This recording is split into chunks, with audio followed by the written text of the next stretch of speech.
Kev, have you endured as tense and 80 minutes as that before in your career? Well, certainly on this side of the fence I don't think I have. Thought it was a really good game actually. Thought Widnes threw some things at us and I thought they played pretty well. We expected it to be really tense. I really liked our attitude, the way we stuck in there. But it was certainly tense and I'm just pleased that we were able to come through it. Defensively we were a whole lot better than last week, which was something we worked on this week.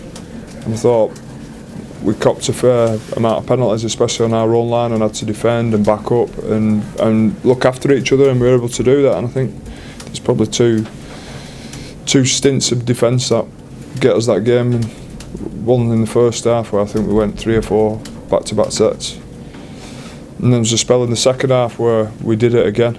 And I think to have our travelling support behind us whilst we were doing that, it was a big moment for them, but made a huge difference to the players. And hopefully, we can get through what's to come now. But hopefully, it's one of those games our fans who've made the trip over remember, and remember for all the right reasons how tense it was. But I think the support they gave us was outstanding there.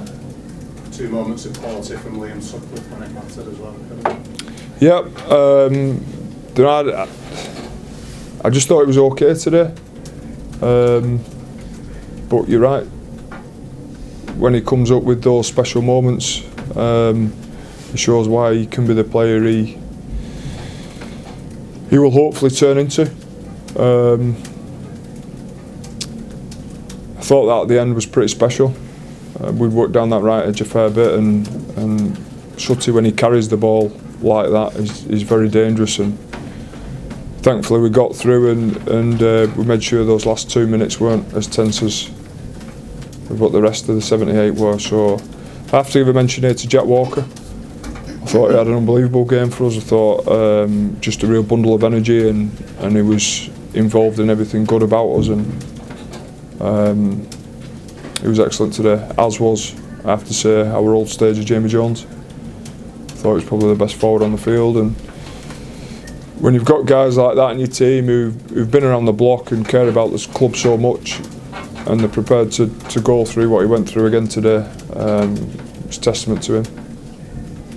Where do you think it leaves you now in terms of the race to get back into Super League? Yeah, it's still a bit to do. I think 3 from 4 looks a lot better than 2 from 4. But there's a bit to do. We look forward to, after this now, we look forward to playing Salford next week. I think they gave us a bit of a touch up about 5 weeks ago at their place, and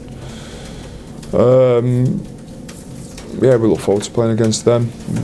We've still got, everybody keeps telling me we need 10 points, but we'll see. We've got 3 tough games to come. Thankfully the next one's at home, and that was pretty tense anyway, that one today, and we'll see where we end up.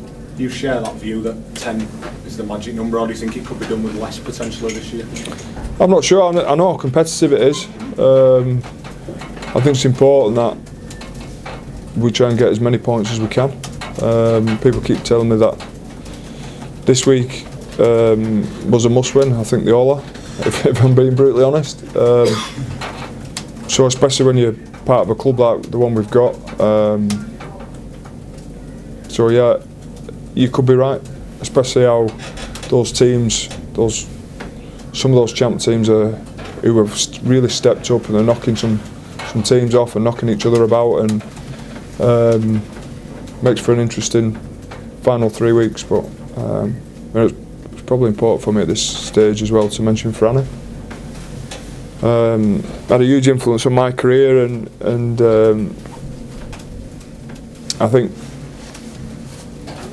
he's doing his absolute best here in difficult circumstances, and I thought his team had a real go for him today. So I feel for him. I know how tough it is for us mentally coming in when we were 2 from 3, but I still think they're capable of making £1 million game. But they probably have to win all 3. And I think if they play like they did today, they've got a chance. Is today an indication of why you don't want to be a coach? No, I actually enjoyed today more than I did last week. And that's not because we won and last week we lost. I just felt defensively a whole lot better today. And then I felt like some of the players that put the shirt on today had a real respect for it and respect for each other, and they genuinely care about what we're doing and where we are, and that's really important to me. So I felt like last week we let each other down too much, and I don't think Leeds teams should ever do that. Now David Furness up on thinking, is it about sort of keeping and building that mental strength for between now and the end of the season for when he arrives and gets there? Very much so. I think the adversity we will face or have faced already for this first 4 weeks of these qualifiers and what's to come, I think they'll stand us in great stead. I think they'll, especially for some of the younger players who will have to go through a bit and who already have, it'll be great for them. But some of our older stages as well have had to really roll their sleeves up and fight, and I've seen a group of 17 fight and scrap for everything today, and I'm pretty happy with them. You both got a fair bit on your plate, obviously on different side of the world, but are you talking to him over the last few weeks? Is he watching the games now weekly? Yeah, it's probably fair to say we've been in touch ever since I got the job, and those conversations have been developing and getting better, and my priority has obviously been trying to keep this team in Super League and also just to make sure we survive. And I think some of the frustration with the role so far has been a lot of really good work has gone on behind the scenes. I think a lot of work has gone on as well on the training field, but because that hasn't transferred across to the field, that makes it tough. But also some of the things we're doing with the squad and with the staff, hopefully will set us up for the future and certainly for next year and what's to come.